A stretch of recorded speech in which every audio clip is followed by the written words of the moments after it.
Compact SUVs are the rage at the moment, and even in the luxury segment, they are huge hits for their companies. So is the new updated Q3 good enough to beat the stylish Mercedes GLA? Well, let's find out on the show today. In terms of looks, it is the Mercedes GLA which clearly stands out and looks more purposeful as well as muscular. With its pronounced wheel arches as well as that big grille up ahead, it certainly looks very stylish as well as sporty from all angles. But that said, the Audi Q3 looks like a classy, sophisticated and very posh as well as upmarket piece of machinery. This is one car which will truly appeal to the luxury SUV buyers out there.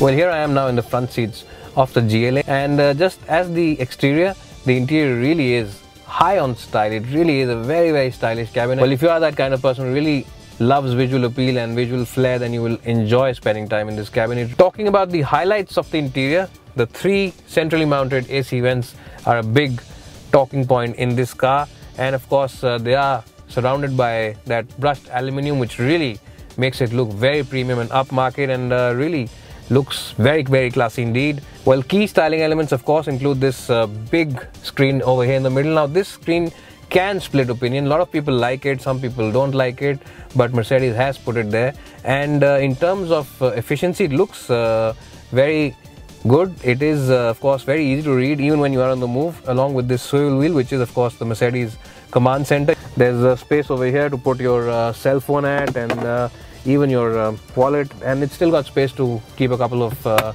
Diet Coke cans, and of course 2 cup holders over here, and a pretty decent glove box. So overall, a very practical place inside the Mercedes GLA. Well, Mercedes really have freed up a lot of space on the center console over here, because they have moved the gear lever and some of the controls onto the driver's side, where the indicator stalk is normally on most cars.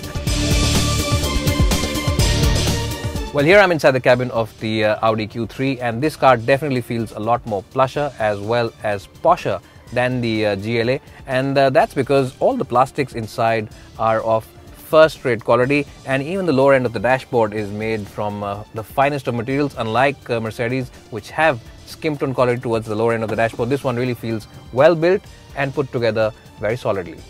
Well, the Q3 also feels much more wider than the GLA, and what that means is that this cabin feels a lot more airy as well as feels a lot more roomier than it already is. Also, the seats on this car are definitely ahead of the GLA, and that's because the seat scob is very wide as well as long, and the support for the lower back is excellent as well. In terms of practicality, the Q3 is pretty much similar to the GLA in the front seats. You get 2 cup holders over here. You also get this big box. So overall, a good place for ergonomics as well as practicality.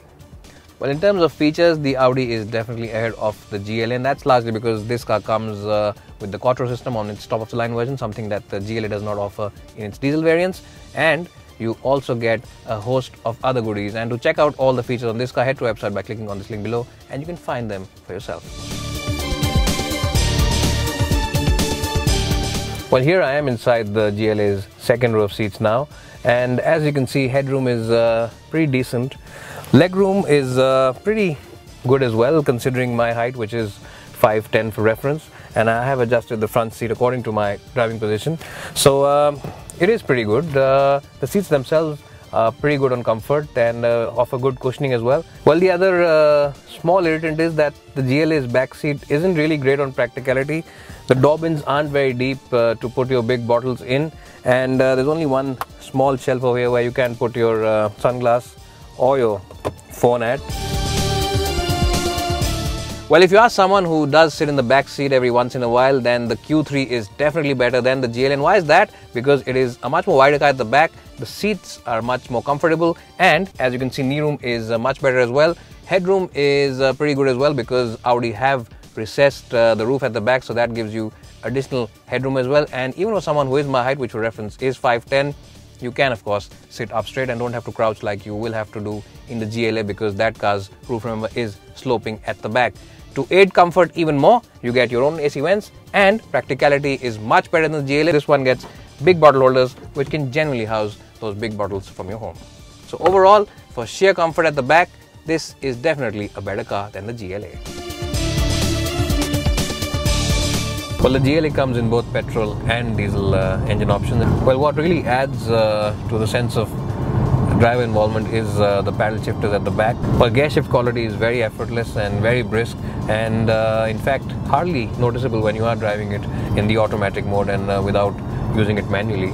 You really can't tell when the gears are shifting. So full marks to Mercedes for developing one of the better automatic gearboxes on any SUV in India. Well, ride quality and comfort are pretty good, but not at the expense of handling and agility. This car really does handle very well, and there's a lot of fun to be had.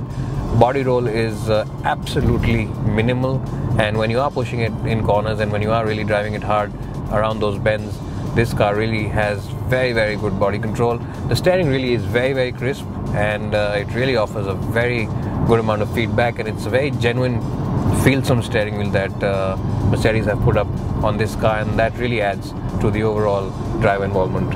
Well, another area where the GLA really excels is in the grip level. The tires are really wide and they offer a lot of grip, and what that means is when you are pushing it hard in a corner or are braking it in a corner, grip is phenomenal to say the least, and really does inspire the driver to really throw it around corners and gives you a sense of confidence in the GLA's dynamic abilities. Well, with such phenomenal grip levels from those massive tires and a very responsive and agile steering wheel, the GLA really comes across as one of the best handling SUVs at any price point in India. Well, so here I am driving the Audi Q3 diesel, and remember, this car comes with a 2-litre diesel engine which makes about 174 bhp of power, and that is way ahead of the 131 bhp that the Mercedes GLA's diesel version makes. So in that sense, this one is definitely better in terms of performance. Also, where the Audi has the edge is in overall engine refinement. This engine feels a lot more smoother than the one on the Mercedes. Well, the top of the line Audi Q3 comes with the Drive Select system. If you are someone who enjoys keener driving, then you can choose the dynamic mode, and what that mode essentially does is that it tightens up everything, so the steering wheel feels a lot more weighted, and the engine and gearbox become a lot more sportier and feel a lot more lively to drive, and that's a function that the Mercedes does not even offer as an option. But in terms of ride comfort, if you are driving this car in comfort mode or even in the auto mode, then this car will simply glide over the roughest of patches, and there's nothing which enters the cabin. So Audi really have done a fantastic job with the suspension on this car. The GLA in comparison has a slightly harsh edge to its ride, and what that means is that even though at highway speeds it feels very stable and very reassuring, it does manage to filter in some of those bumps into the cabin, which means that you will have to slow down on that rumble strip every time you spot it on the highway, unlike in the Audi Q3 where you can simply go over that rumble strip without any problem at all. Well, if you are someone who prefers to be chauffeur driven every once in a while, then the Audi Q3 is definitely the better car for you. And why is that? Because the engine is so silent and so smooth that sitting at the back, it'll be hard for you to tell if it's a diesel or a petrol which is powering this motor. Unlike the GLA, where the diesel clatter is present from the word go, and the diesel clatter on the GLA is more prominent, especially as speeds increase and you push that accelerator pedal hard all the way down to the floor. So overall, if you're a keen driver, then definitely the GLA is the better package, but if you are someone who enjoys a smooth drive, then the Audi Q3 is the car for you. Well, there's little doubt that the Mercedes GLA is the keener driver's car. It's also a more striking car to look at from the outside, and those are things that most buyers in this segment are willing to pay extra for. But that said, the Q3 comes across as the better all-rounder. It looks like a proper SUV on the outside, has a much more plusher and comfortable cabin than the GLA's, and also has the more refined diesel engine. All that at a better sticker price than the GLA means that the Q3 is the clear winner of our comparison today. It's bye for now, and hope to see you soon.